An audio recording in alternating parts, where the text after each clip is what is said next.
Just a few days ago, a bipartisan group of lawmakers who are also U.S. veterans came together to scrub the Vietnam Veterans Memorial. I asked many of them, come Memorial Day, whom will they be thinking about? Ahead of Memorial Day, these lawmaker veterans are putting aside partisan differences to focus on the scars they all carry from war, scars of profound loss. The long gray line is neither blue nor red.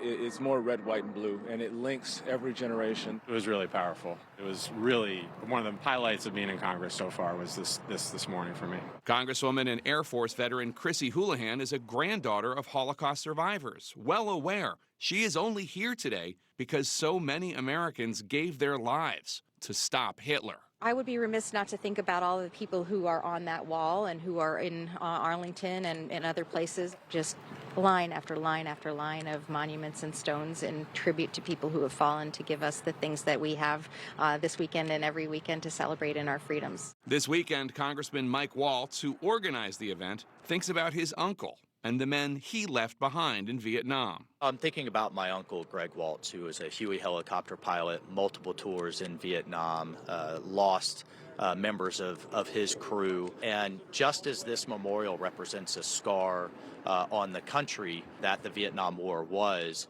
he still has very deep scars. But I'm thinking of him today and thinking of his buddies that he didn't bring back. Congresswoman and Navy veteran Mikey Sherrill thinks about her grandfather, William Donovan, who was a B-24 bomber pilot in World War II.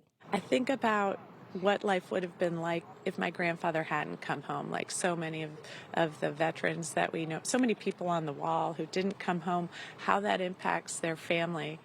There are only 3 Vietnam veterans left in the House: Congressman Jack Bergman, Jim Baird, and Mike Thompson.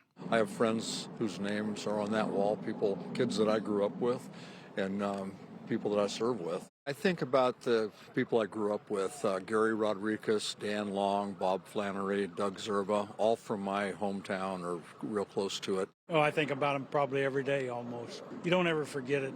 This weekend, Congressman and Army veteran John James is thinking not just about those left behind on the battlefield, but also those who came back but whose anguish and pain caused them to die by suicide. I'm thinking about my classmate, Benjamin Rekla. He succumbed to the unseen wounds of war.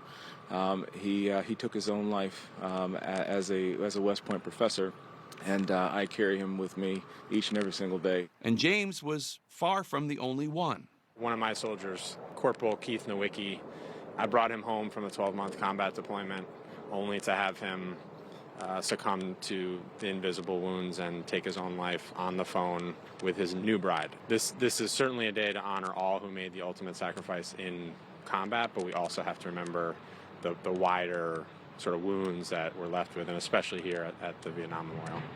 I'm thinking about James Hassel, Marine from my platoon, a real hero from deep South Alabama, who when we were in a building in Iraq and they were rolling grenades down the stairs, another Marine, Ryan Borgstrom from Vermont, got grievously wounded, and James put him on his back, ran him through machine gun fire, and Ryan's alive today because of that. But James never really healed from his wounds completely, and we lost him after he came back.